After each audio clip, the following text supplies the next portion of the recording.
အားလုံးပဲမင်္ဂလာပါကျွန်တော် channel နေကြိုဆိုပါဒီနေ့မှာတော့ကျွန်တော်တို့ Messenger update မှာပါလာတဲ့ကျွန်တော်တို့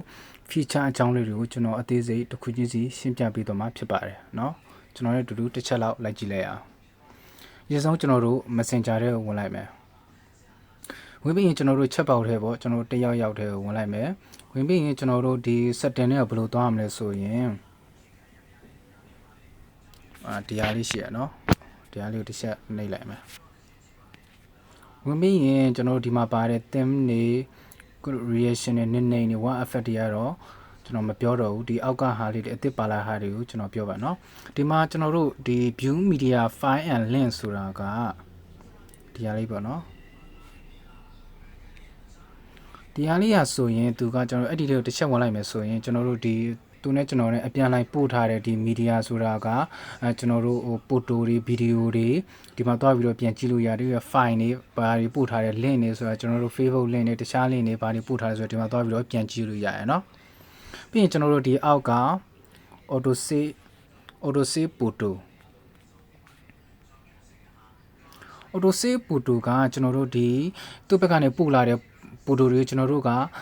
ကိုယ့်ကိုမစီးဘဲနဲ့ auto save ကျင်တာဆိုရင်ဒီဟာလေးကို on ထားလိုက်เนาะ on ထားလိုက်မှဆိုရင်တော့သူပို့သမျှ photo တွေကတော့ဒီမှာ auto save နေမှာပဲဖြစ်ပါတယ်เนาะမစီးကျင်တော့ဒီဟာလေးကိုပြန်ပြီး off ထားလိုက်ပါပြီးရင်ကျွန်တော်တို့ pin message ကဘယ်လိုလုပ်လို့လဲဆိုရင်ကျွန်တော်တို့ခုဥပမာပြမယ်ပြန်ထွက်လိုက်မယ်ထွက်ပြီးရင်ကျွန်တော်ဒီမှာ hi ဆိုပြီးတော့ပို့လိုက်မယ်ပို့လိုက်ပြီးရင်ကျွန်တော် pin ဘယ်လိုထောက်ရလဲဆိုရင်ကျွန်တော်ဒီမှာသူ့ကိုဖိထားလိုက်မယ်ဒီ high ဆိုတဲ့ဟာလေးကိုဖိထားလိုက်ဖိထားပြီးကျွန်တော် move ဆိုတဲ့ဟာလေးကိုနှိပ်လိုက်နှိပ်ပြီးရင်ကျွန်တော်တို့ pin ဆိုတဲ့ဟာလေးကိုထောက်ထားလိုက်မယ်ဒီ pin ရဲ့ဘယ်လိုအသုံးဝင်လဲဆိုရင်ကျွန်တော်တို့အရေးကြီးတဲ့စာတွေပုံပဲဖြစ်ဖြစ်စာတွေပဲဖြစ်ဗီဒီယိုတွေပဲဖြစ်ဖြစ်သူ့ကို pin ထောက်ထားလိုက်မယ်ဆိုရင်ကျွန်တော်တို့ကဘယ်လိုပြန်ကြည့်လို့ရလဲဆိုရင်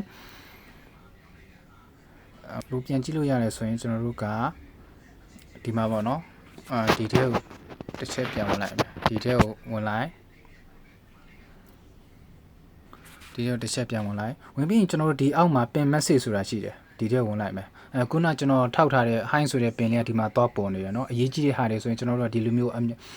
ပဲ pin တွေအများကြီးထောက်ထားလို့ရတယ်တကယ်လို့အပေါ်ပြန်ပြီးတော့ရှာစရာမလိုဒီမှာ pin ထောက်ထားဆိုရင်ဒီမှာပဲသွားပြီးတော့ပြန်ကြည့်လို့ရတယ်တကယ်လို့ဒီ pin ကိုပြန်ဖြတ်တယ်ဆိုရင်ဒီကိုဖိထားလိုက်ပေါ့နော် high ဆိုတဲ့ဟာလေးကိုဖိထားလိုက်ဖြစ်ရင်ဒီမှာ unpin ဆိုတာရှိတယ်အဲ့ဒါလေးကိုနှိပ်လိုက်ရင်တော့ဒီ pin ထောက်ထားတာကတော့ပျောက်သွားမှာဖြစ်ပါတယ်เนาะပြီးရင်ကျွန်တော်တို့ကဒီ notification and sound ဆိုတာကကျွန်တော်တို့ဒီ messenger chat box မှာလာတဲ့စာဝင်လာတဲ့ဟာပေါ့เนาะ cloud ဆိုတဲ့ဟာလေးကိုကျွန်တော်တို့ကဒီမှာ customize သွားပြီးတော့ဒီမှာပေါ့เนาะ customize သွားပြီးတော့ဒီမှာအောက်မှာ sound new message ဆိုတဲ့ဟာလေးကိုသွားပြီးတော့တခြားတဲ့ပြောင်းလို့ရတယ်သူက default ပါတာဒါလေးပေါ့เนาะအဲ့ဟာလေး cloud တခြားဟာတွေလေးဒီမှာအများကြီးပဲရှိတယ်သွားပြီးတော့ပြောင်းလို့ရတယ်เนาะ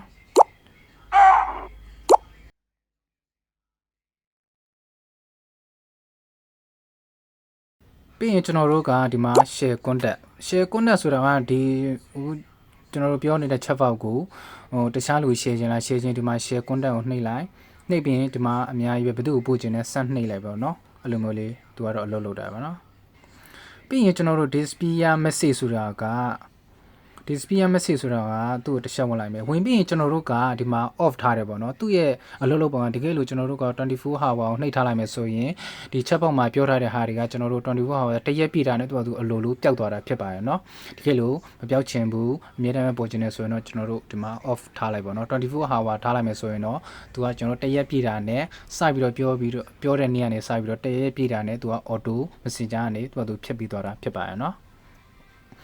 ပြီးရင်ကျွန်တော်တို့က re-receipt ဆိုတာကကျွန်တော်တို့ဘယ်လိုလုပ်တယ်ဆိုရင်သူကအခုလောဆယ် on ထားလိုက်ပါတော့တခြားလူကပို့တဲ့ message ကိုကျွန်တော်တို့ကဒီမှာသွားပြီးတော့ကြည့်လိုက်တယ်ဆိုရင်သူ့ဘက်မှာသွားပြီးတော့ sim ပေါ်တယ်ပေါ့နော်တကယ်လို့ကျွန်တော်တို့ကြည့်လိုက်တဲ့ဟာကို sim ပေါ်ခြင်းဆိုရင်ဒါလေးကို off ထားလိုက်လို့ရပါတယ်နော်ပြီးရင်ကျွန်တော်တို့တိုင်ပင် indicatorသူကဘယ်လိုလုပ်လဲဆိုရင်တခြားလူကရိုက်နေတဲ့ပုံစံလေးကကျွန်တော်တို့ဒီ messenger chat box မှာလာပေါ်နေတယ်ပေါ့နော်အဲ့ဒီအရာလေးကိုကျွန်တော်တို့ကမြင်ခြင်းလားမမြင်ခြင်းဆိုရင်ကျွန်တော်တို့ကဒီမှာသွားပြီးတော့ off ထားလိုက်လို့ရပါတယ်နော်အောက်မှာဆိုရင်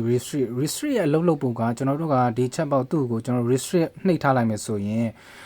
သူအောင်ကိုစာတွေဘာတွေပို့လို့ရတယ်ဗီဒီယိုကောတွေဘာတွေတော့ခေါ်လို့မရဘူးဒါ profile တွေဘာတွေတော့သူကဝင်ကြည့်လို့ရတယ်ဒါပေမဲ့ကျွန်တော်တို့ရဲ့ conversation မှာတော့ပေါ်မနေဘူးသူကသူဘာတွေပဲပို့နေကျွန်တော်တို့ရဲ့ conversation မှာတက်မလာဘူးဒါပေမဲ့သူပို့တဲ့စာတွေကဘယ်ကိုရောက်နေလဲဆိုရင်ကျွန်တော်အပြင်ပြန်ထွက်လိုက်မယ်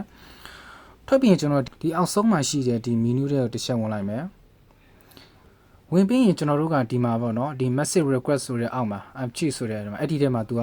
ရောက်နေမှာဖြစ်တယ်เนาะဒါပေမဲ့သူပို့သမျှစာတွေဘာတွေကကျွန်တော်တို့ရဲ့ဒီ conversation ပေါ်ရောက်မနေဘူးเนาะသူကအဲ့လိုအလုပ်လုပ်ပါတယ်